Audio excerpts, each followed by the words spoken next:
So today's question comes from Daniella, who is a one-stripe white belt, and she says that she knows that drilling is a good idea and she wants to begin the practice of drilling techniques. Probably watched enough of my videos to hear me talk about that, or possibly heard her coach talk about that a lot, right? It's a good idea.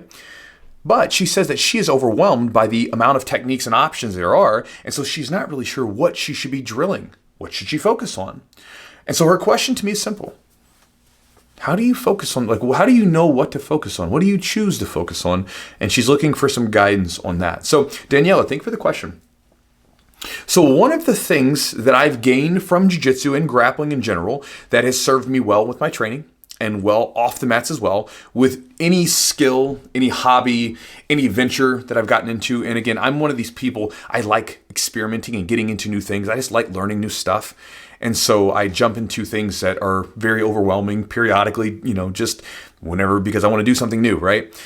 One of the things that grappling has been very useful about is because I expect them to be overwhelming. I know they're going to be, because I know that anything that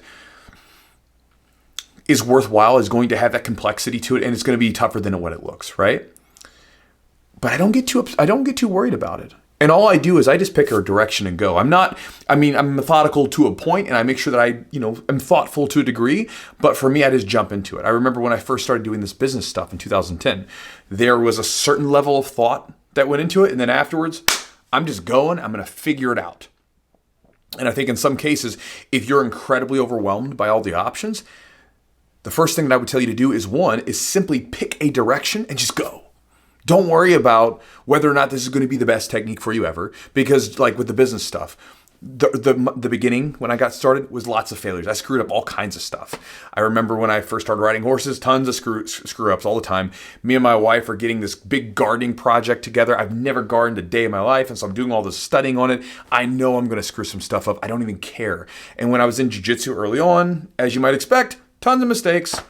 Doesn't matter, because what happens is when you start making a decision and you just take action, that lends itself to do more action. And the fact that you're just doing something, that you're going forward, even if that technique that you're going to decide to choose is going to be the right technique to drill for your game, it doesn't really matter. What it's about is just taking action forward, and you can always pivot afterwards. But you don't want to be hamstrung into inaction because you're too overwhelmed by things, right? So again, as far as what to choose, it could be simply doing a technique that your coach has showed you. That's a good start. Your coach has showed you a technique, it's probably a good thing to work on. Another way to do it is focusing on a position or a technique that you've experienced some success with. So maybe there's a position that works for you, do a technique from that position. Maybe you worked on a technique that you kind of had a little success with on the mat. Great technique to drill. Those are two options. Another thing that I would give you as a piece of advice to sort of get rid of some of this overwhelming feeling is to, you guys getting into jiu-jitsu now, I'm jealous in one way, and in one way I feel for you, because you guys have this faucet of information just spewing jiu-jitsu stuff at you, right? Constantly just coming at you. Instagram, YouTube, instructionals, it's everywhere. When I started, you had to be very aggressive to learn something, from somewhere else that wasn't your coach. You'd have to go travel to a seminar. You would have to buy an instructional and get DVDs sent to you. And then you'd have to take notes and then go into your gym to try to, sometimes we'd bring a digital or a portable DVD player. It wasn't as simple as it is now. It's a beautiful thing when you can take advantage of it, but it can be a hell of a thing if you're in that overwhelmed state and you don't know what to choose, right? So if you feel like that's contributing to it, go on an information diet. I do this regularly with stuff to clear out my head. Turn the faucet off. Don't take any more information in. Use what you got now and just pick a direction and go. And so again, I can't make it any more simple than that, I think, Daniella. Right? You know some stuff because you've been working. You have a coach. You have some options to you. Just pick something. Don't worry about whether or not it's the right way or the wrong way, because there is no such thing as right way or wrong way when we're talking about jiu-jitsu. It's simply a way. It's a path.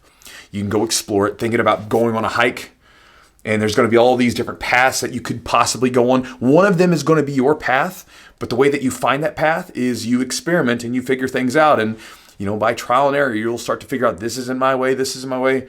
This seems to be it for me. So just an idea to chew on. Hopefully that helps you, and good luck with your training.